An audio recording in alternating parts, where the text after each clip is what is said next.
இப்போ எப்படி இருக்குது அப்படின்னா இந்த கடந்த 2 தலைமுறைகளாக இருக்கிற பெண்கள் குழந்தைகளுடைய வளர்ப்பே வித்தியாசமான ஒரு போக்கில் இருக்குது. அவங்களுடைய பள்ளி சூழல்களாக இருக்கட்டும், இன்னொன்று என்ன அப்படின்னு பார்த்தீங்கன்னா குடும்பத்துலேயும்.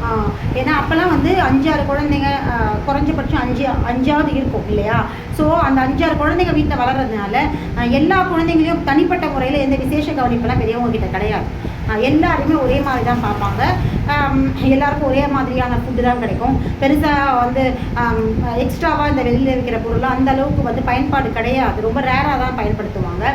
ஸோ இப்படி தான் இருக்கும். அவங்க தன்னியல்பில் வளருவாங்க. பெரும்பாலும் பேரண்ட்ஸை ரொம்ப ஒட்டிலாம் இருக்க மாட்டாங்க. ஏன்னா 5-6 குழந்தைங்க, அடுத்தடுத்து டெலிவரி, அந்த குழந்தைங்கள பார்த்துக்கிறது, ஃபேமிலியில் வந்து பெரியவங்க இருக்கிற மாதிரியாக இருக்கும் நிறைய சமயம். ஸோ ரொம்ப பிஸியாகவே இருக்கிறதுனால குழந்தை பராமரிப்பு அப்படிங்கிறதுலாம் வந்து பெருசாக வந்து கவனம் செலுத்துறது கிடையாது. பேறுகால கவனமே கிடையாது. ரொம்ப பிரசவ காலத்துலலாம் வந்து பார்த்திங்கன்னா அந்தளவுக்கு வந்து கவனம்லாம் கிடையாது. அன்றாட வாழ்வியலில் அது ஒரு ரொட்டீன் ஒர்க் மாதிரி தான் அது அப்போல்லாம் வந்து அதை கவனிச்சாங்க.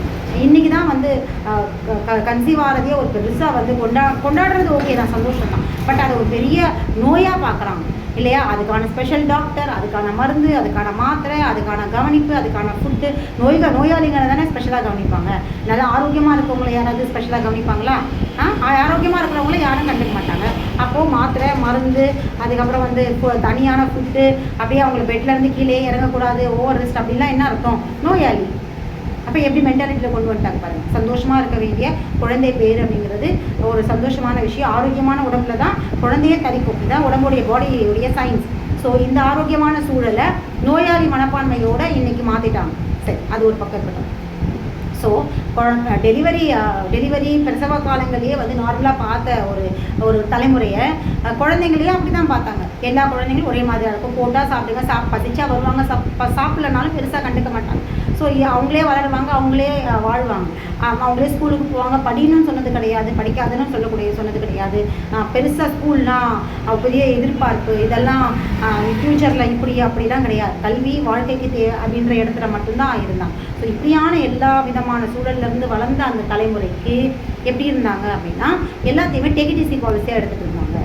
ஸோ அந்த மனநிலையோடு இருந்தவங்களுக்கு கல்யாணம் ஆன வீட்லேயும் வந்து அதே மனநிலையோடு இருந்தாங்க. ஸ்பெஷல் கேர்லாம் கிடையாது. ஸோ இயல்பாக இருந்தாங்க. ஆனால் இந்த 2 தலைமுறையாக இந்த சிங்கிள் சைல்டு இல்லை 2 சைல்டு, இதுக்கு மேலே கிடையாது இல்லையா?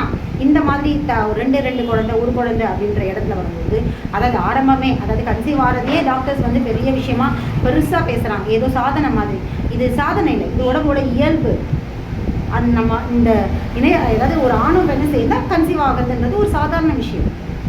இது நம்மளுடைய காலாதி காலங்களாக எல்லா உயிரினங்களும், பிரபஞ்சத்தில் படைச்சிருக்க எல்லா உயிரினங்களும் இனச்சேர்க்கை அப்படிங்கிறதும் இனப்பெருக்கம்ன்றதும் ஒரு ரொட்டீனான விஷயம். அது ஒரு பெருசாக பார்க்க வேண்டியது.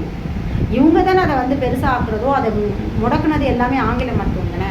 ஸோ இந்த மாதிரி மென்டாலிட்டி கொடுத்தா தான் அதை வந்து நாளைக்கு அதை குழந்தையின்மைன்றதை வந்து ஒரு பெரிய கவலைக்குரிய விஷயமாக மாற்றி அதுக்கான ஒரு ஸ்பெஷல் ட்ரீட்மெண்ட்டு, அதுக்கான குற்ற உணர்வில் ஆட்படுத்துறது, சைக்காலஜிக்கலாக டேமேஜ் பண்ணுறது, அதுக்காக அவங்கக்கிட்ட போய் கையேந்த நிலையெல்லாம் வரணும்னா இதை பெருசாக ஆக்கினா தானே, மிகைப்படுத்தினா மட்டும்தானே இந்த மாதிரியான கவலை துயர மிகைப்படுத்தலும் படுத்த முடியும். புரியுதுங்களா? சந்தோஷத்தை மிகைப்படுத்தும் போது மட்டும்தான் எதிர்மறையான துயர நிலைக்கும் கொண்டு வர முடியும் அப்படிங்கிற ஒரு சைக்காலஜியும் அவங்களுக்கு தெரியும். ஸோ இந்த மாதிரியான அப்ரோச்சில் தான் வந்து என்ன பண்ணியிருக்காங்க அப்படின்னா இவங்கள லேடிஸை வந்து ரொம்ப பெருசாக பேசுகிறதும், அந்த குழந்தைக்கான ஸ்பெஷல் சப்ளிமெண்ட்ரி நிறைய செலவு, ஸ்கேனு, மாதத்துக்கு ஒரு ஸ்கேனு, அடிக்கடி டெஸ்ட்டு, இந்த ஃபுட்டு சாப்பிடணும், ஸ்பெஷல் ஃபுட், இப்படியெல்லாம் பண்ணி ஒரு பெரிய நோயாளியை பார்த்துக்கிற மாதிரியான ஒரு விஷயத்தை கொண்டு வரும்போது அப்போ அந்த குழந்தைய அப்போ எப்படி பார்ப்பாங்க? அந்த குழந்தைய ஸ்பெஷலாக தான் கவனிப்பாங்க. அப்போ அந்த ஸ்பெஷலாக கவனிக்கிறேன்ற பேரில் அந்த குழந்தைய வந்து ஊட்டி அதாவது பசிக்கலையான்றது தெரியாமல் கம்பல் பண்ணி ஊட்டி எல்லாமே அந்த குழந்தைக்கு எல்லாத்தையும் கொடுக்குறது, அது நமக்கு கிடைக்காதெல்லாம் அந்த குழந்தைக்கு கிடைக்கணும் அப்படின்ற தவறான ஒரு கான்செப்ட். இதெல்லாம் தவறான ஒரு கான்செப்ட். எல்லாமே அந்தந்த தலைமுறைக்கு அந்தந்த நேரத்தில் கிடைக்க வேண்டிய அந்த சூழலுக்கு ஏற்றது தான் கிடைக்கும். நான் வந்து இந்த ஸ்கூலில் படிக்கலை அப்படிங்கிறதுனால அந்த ஸ்கூலில் பெரிய காஸ்ட்லி ஸ்கூலில் சேர்க்குறது நினச்சிருக்கேன். நான் இந்த ட்ரெஸ் போடாதனால இது மாதிரி என் குழந்தைக்கு இந்த ட்ரெஸ் போடுறேன்னு நினைக்கிறேன். இது மாதிரி நிறைய விஷயங்கள் பேரண்ட்ஸ் தவறாக வந்து அந்த தலைமுறையோடைய சூழ்நிலைகளை தவறாக புரிஞ்சுக்கிறதுனால குழந்தைகிட்டையும் அதை வந்து திணிக்கிறதுனால என்ன ஆகுது அப்படின்னு பார்த்தீங்கன்னா அந்த குழந்தைகளை கேர் பண்ணி தன்னுடைய காலில் ஹிட் ஸ்டாண்ட் பண்ணுறதுக்கான ஒரு கெப்பாசிட்டியை வந்து கொடுக்காம போயிருக்காங்க. எல்லாத்துக்குமே ஒரு அடம், எதையுமே கிடைச்சிடணும், நம்ம நினைக்கிறது கிடைச்சிடணும். ஆம்பளை குழந்தையாக இருந்தாலும் பெண் குழந்தையாக இருந்தாலும் இப்படியான மென்டாலிட்டிக்கு அவங்க கொண்டு போயிடுறாங்க. எல்லாமே தான் நினச்சது நடக்கணும், எல்லாமே தான் கிடைச்சது கிடைக்கணும். அப்போது இப்படியான ஒரு அதில் ஒன்றும் தவறுன்னு நான் பெருசாக சொல்ல மாட்டேன். அது அவங்களுடைய வளர்ப்புனா அதுக்கு ஏற்ற மாதிரி அவங்க மேரேஜோடைய லைஃப் மேரேஜ் லைஃப்பும் இருக்கணும்னா இருந்துச்சுன்னா பிரச்சனை கிடையாது. இதுக்கு அகெயின்ஸ்டாக இருந்தால் ஒரு ஆண் இப்படி வளரும் பொழுது வர பொண்ணு வேறு மாதிரியான கேரக்டரில் வருதோ, இல்லை ஒரு பெண் இப்படியான சூழலில் வளர்ந்துருக்கும் பொழுது ரொம்ப கேரோட வளர்த்த நல்லா படித்து, அதாவது எல்லா இடத்துலையும் எப்படின்னா பேசுவோம்,